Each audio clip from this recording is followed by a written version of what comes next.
Dans cette émission, on retrouve Christian Prudhomme pour l'interview du jour, Marion Rousse pour la femme du jour, Victoria Guazzini au cœur de l'FDJ et Dédé pour l'étape du jour. A tout de suite. Viens avec nous pour un tour, c'est Média Pitchoun qui t'ambiance. Suis-nous à travers nos parcours à chaque étape du Tour de France. Viens avec nous pour un tour, c'est Média Pitchoun qui t'ambiance. Suis-nous à travers nos parcours jusqu'à l'arrivée du Tour de France. Du coup, là, tout à l'heure, tu as dit que la personne la plus importante du Tour de France femme avec Zwift, c'était Marion Rousse, la directrice. Et du coup, la personne la plus importante du Tour de France homme, c'est aussi le directeur. Donc c'est Christian Prudhomme, non? Ouais. On le retrouve tout de suite avec Randa.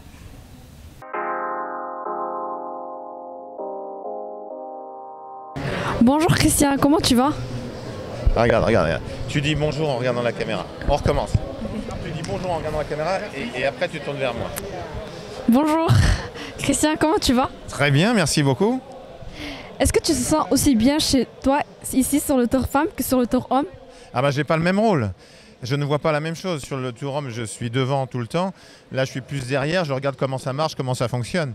Mais je suis très heureux de voir la même ferveur, le même enthousiasme au bord des routes que pour la version masculine. Il y a eu beaucoup de suspense cette année chez les hommes. Est-ce que tu te paries sur autant de spectacles chez les femmes? J'espère. On a vu Annemiek van Vleuten, la néerlandaise, qui a largement gagné l'an passé, en dominant dans la montagne le dernier week-end. Là, on sait qu'on a une étape très rude aujourd'hui, vers Rodez, et qu'on a surtout le Tourmalet samedi, où a priori elle sera la meilleure. Mais il y a un contre-la-montre pour finir, donc ça va peut-être équilibrer. Évidemment qu'on souhaite toujours, quand on est organisateur, qu'il y ait du suspense. Qu'est-ce que tu penses sur le parcours de cette année? C'est un parcours très intéressant, avec pour la première fois les Pyrénées, donc de la haute montagne. L'an passé, il y avait la planche des Belles Filles, les Vosges. Là, on monte plus haut, avec un col emblématique du Tour de France, qui est le col le plus souvent franchi par les coureurs du Tour. Et je crois qu'il y a une vraie fierté pour les filles d'aller monter là-haut pour une victoire d'étape qui sera peut-être décisive au classement général. Trouves-tu le public au rendez-vous? Est-ce que le public sera au rendez-vous? Il est au rendez-vous au bord des routes, il est au rendez-vous dans les audiences à la télé, donc on est évidemment très content. As-tu une favorite, pas forcément pour la victoire finale, mais une coureur que tu aimes bien? Non, mais la favorite, c'est Annemiek van Vleuten, la tenante du titre. Est-ce que sa compatriote Demi Vollering pourra la dominer ou en tout cas la titiller? Est-ce que Juliette Labousse, la française qui a fait 4e l'an passé et qui était 2e du Tour d'Italie, sera sur le podium? Enfin, c'est ce genre d'interrogation. Et puis il y en a une que j'aime beaucoup, c'est la Danoise Cecilie Ludvig-Uttrup qui a le maillot jaune des interviews. Elle est juste exceptionnelle à l'interview, donc elle a aussi une grosse condition physique, donc j'espère qu'elle sera devant et qu'elle nous réjouira dans son comportement dans l'étape et qu'en plus elle nous fera rire à l'interview après. Merci beaucoup. Alors, sur quoi on va tomber aujourd'hui? Bingo, l'étape du jour avec Dédé.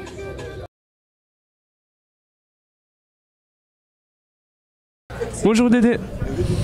Salut. Tu vas nous parler des Responchou? Les Responchou, mais oui bien sûr. Les Responchou, ce sont des asperges sauvages qu'on trouve du côté d'Albi. C'est l'une des spécialités. Il y en a d'autres, hein. Il y a beaucoup de spécialités locales auxquelles on va être confronté. On va être obligé de toutes les goûter. L'aligot, il y a de la viande, il y a des gâteaux, il y a du chocolat. Et les Responchou qui sont essentiels à cette magnifique étape. Est-ce que tu peux me présenter l'étape d'aujourd'hui? Oui, bien sûr. Je peux te présenter cette étape qui part de l'Aveyron, qui passe dans le Tarn-et-Garonne et qui termine dans le Tarn. Une étape de 126,1 km entre Honnay-le-Château et Albi. Une étape qui sera une étape intéressante dans la mesure où on est toujours sur des routes qui sont ondulées, des routes qui grimpent un peu, qui descendent un peu. Ça reste quand même un relief assez torturé, mais évidemment pas de la très haute montagne, hein. On n'est que sur de la côte de 3e ou de 4e catégorie, surtout lorsqu'on arrivera dans le Tarn-et-Garonne et dans le Tarn. 3 côtes, 3e, 4e catégorie, puis un final qui sera plus plat, un final qui sera peut-être éventuellement sujet au vent.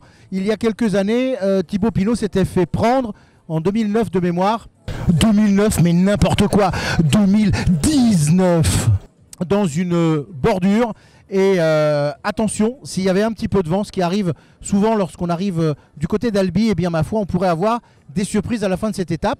Peut-être y aura-t-il une échappée, peut-être l'échappée arrivera-t-elle au bout.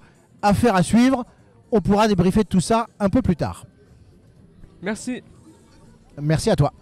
On a trouvé le meilleur spot pour présenter l'image du jour. Écoutez et regardez nos meilleurs moments de la journée.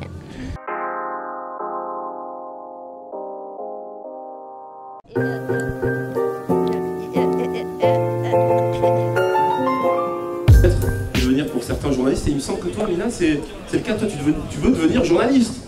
Et j'aimerais bien devenir journaliste. Après, tu pourras lancer direct sur l'étape. Mais moi, je dors. Hein. Voilà. Bonne nuit, les nains.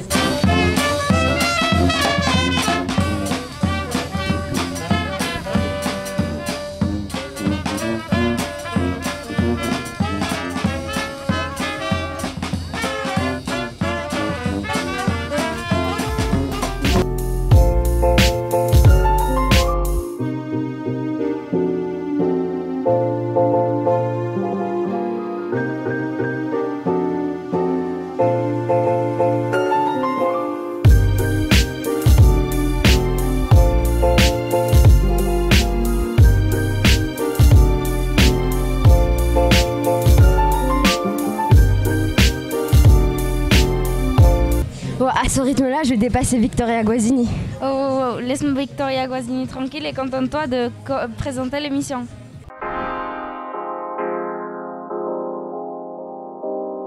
Bonjour Victoria, comment tu vas?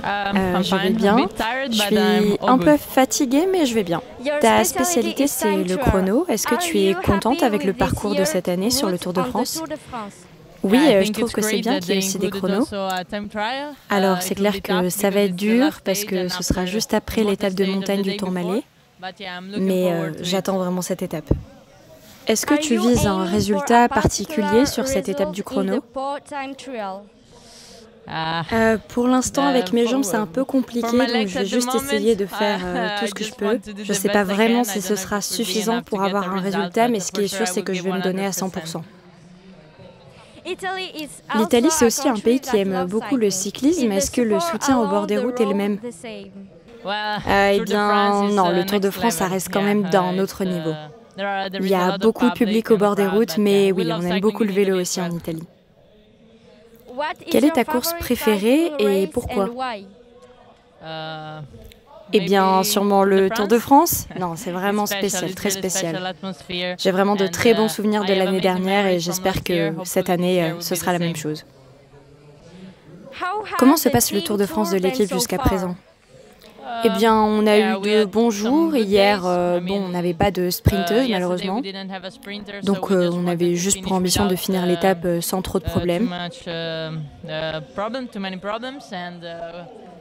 Mais aujourd'hui, ce sera une autre histoire. Enfin, du moins, j'espère. Merci beaucoup. Merci. Ala, j'ai une petite question à te poser. Oui, vas-y. C'est qui la personne la plus importante du Tour de France Femmes avec Zwift? C'est Marion Rousse, la directrice du Tour de France Femmes. Ah, d'accord, merci. Et d'ailleurs, on la retrouve tout de suite avec Nina.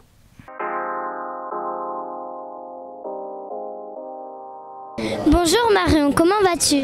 Très bien, et toi? Bien. Comment tu gères l'enchaînement entre le Tour des hommes et femmes?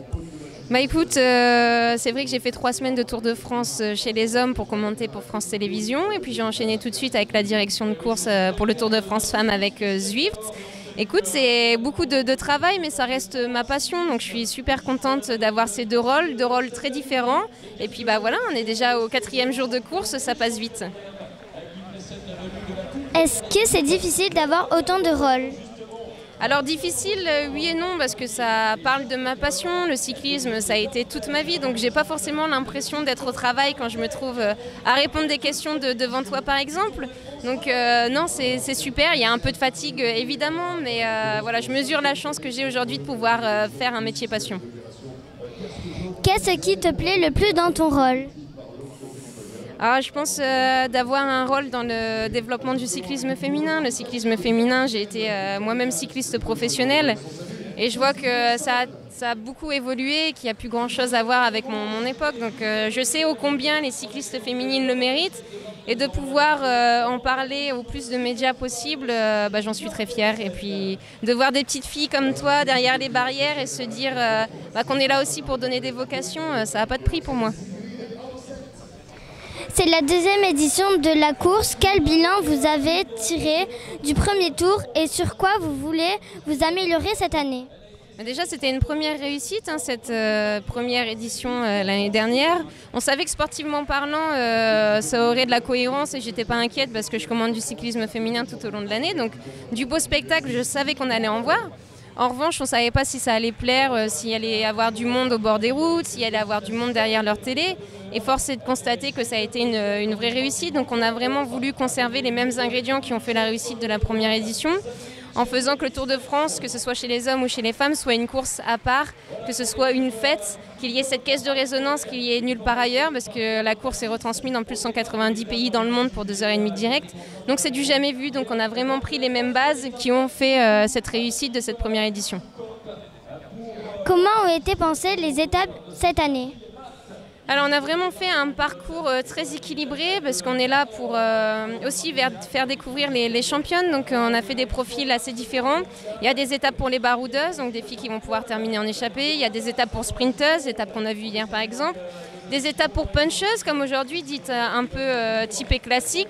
Et puis évidemment des étapes pour les grandes grimpeuses avec l'arrivée au Tourmalet. Donc l'arrivée au Tourmalet va être exceptionnelle parce qu'on va faire entrer encore un peu plus le Tour de France Femmes dans l'histoire.